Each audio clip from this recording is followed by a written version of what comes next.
What's on your mind? Apart from finding me an artifact to consume, which I assume you're pursuing with the appropriate urgency. That is most gratifying to hear. May I?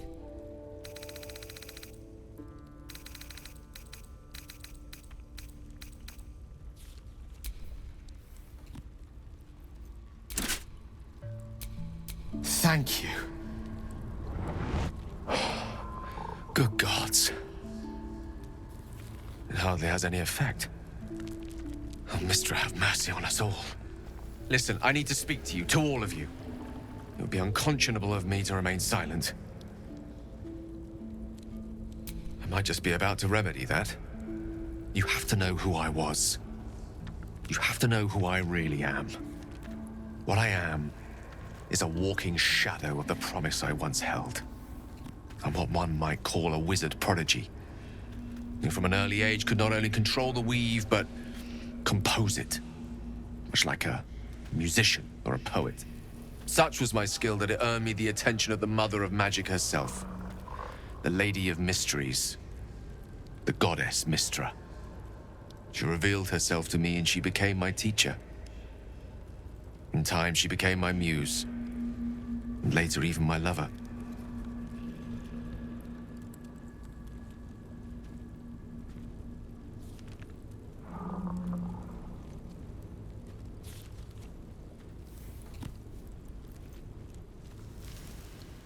Oh, yes. We enjoyed each other's company. Body, mind, and soul. But even so, I desired more.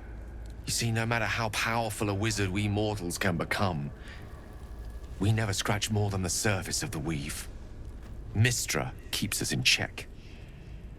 There are boundaries she doesn't let us cross, yet every time I was with her, I stood on the precipice, gazing into the wonders that lay beyond.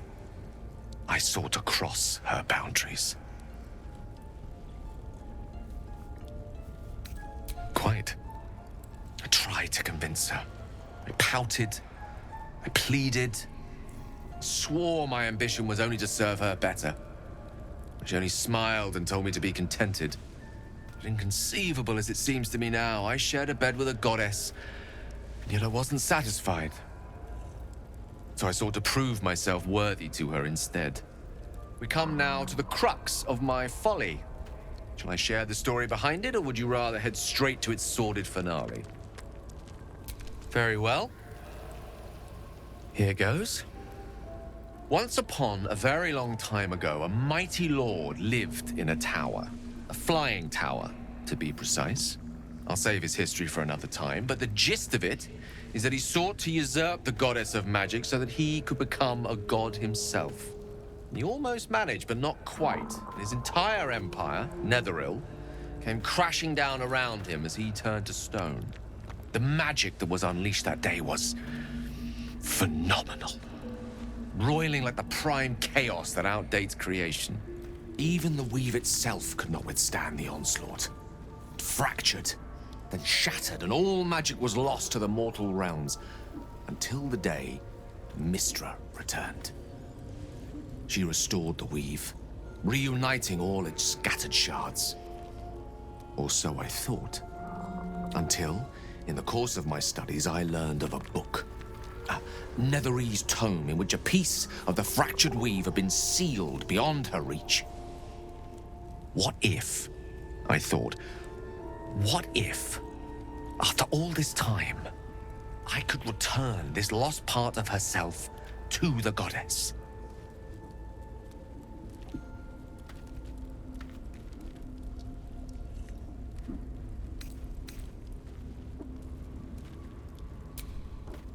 I certainly thought so. Sometimes there is great strength to be found in symbolism. I was certain that this deed of raw power, draped in romance, would convince Mistra to take me by the hand and welcome me into her hitherto forbidden domains. I was mistaken. I obtained the fabled book and took it into my study. As for what happened next... Here. Place your hand over my heart. Let me show you.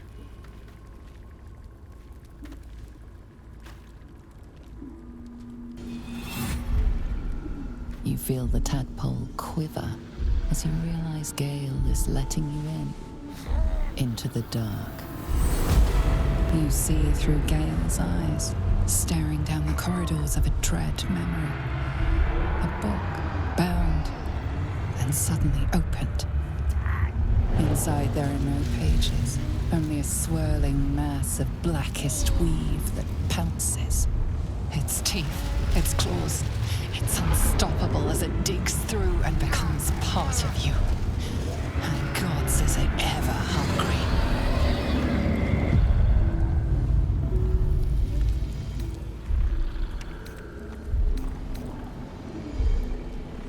Thankfully, the moment I absorbed the fragment wasn't enough to kill me outright.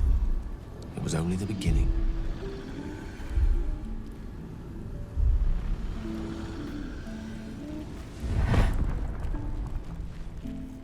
This Netherese blight, this orb, for lack of a better word, is balled up inside my chest.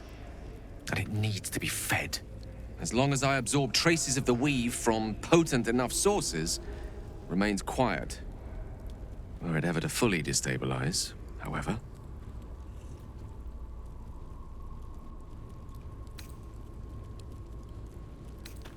I will erupt. I don't know the exact magnitude of the eruption, but given my studies of Netherese magic, I'd say even a fragment as small as the one I carry, it'd level a city the size of Waterdeep.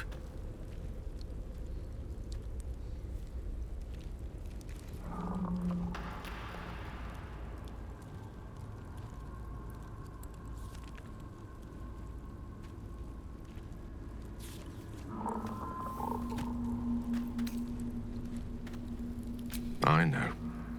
All of this. It must feel like a betrayal. Say the word, and we'll part ways.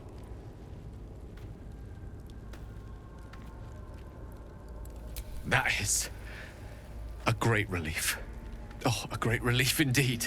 You truly are a soul that steals my own. From all my new rallied heart, I thank you. I thank you all. I understand if you stand against me. I'm humbled if you stand with me. Either way, I will do my best not to let you down. I stand at a precipice, but if you do not give up hope, neither shall I. I'll fight. I'll resist as long as I can. Now, even I am tired of the sound of my own voice. Let us venture forth. Go ahead. I'm listening. Ah, yes. Karsus. Karsus was perhaps the most powerful wizard that ever lived. The child who would be a god, the elves called him. And he tried. With a spell of his own devising, he endeavored to usurp in one fell swoop the power of the goddess of magic. Mistral, she was called then. Imagine what it must have felt like. To be a god. To know yourself, to be untouchable. To be mistaken. As Karsus aimed his spell at her, she began to unravel. And with her, the entire weave. Too late did he realize what he had unleashed. It would have been the end of everything had not Mistral sacrificed herself. The goddess of magic is all magic. By dying, the entire weave was lost, and the spell that challenged a god failed. It was the end of Mistral, the end of Karsus, and the end of an entire civilization. As the child who would be a god was turned to stone, his empire came crashing down around him. The floating cities of Netheril were no more, an event that came to be known as Karsus's Folly.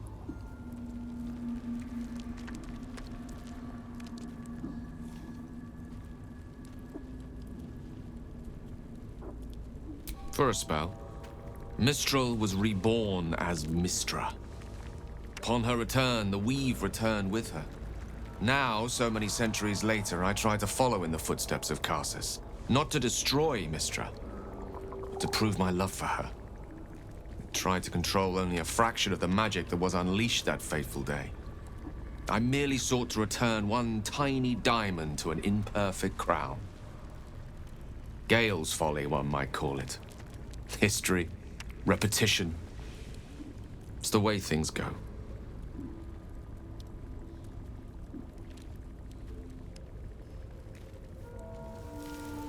If it should ever come to that, if I ever know I am no longer able to stop it, I will do anything I can to ensure no one but me pays for my mistakes. I will find the remotest place on the surface of Faerun, or perhaps far below in the depths of the Underdark. I will await that death, alone. I promise I will not betray your trust. You kept me by your side despite the menace that I am. If worst comes to worst, I will be long gone before the curtain falls.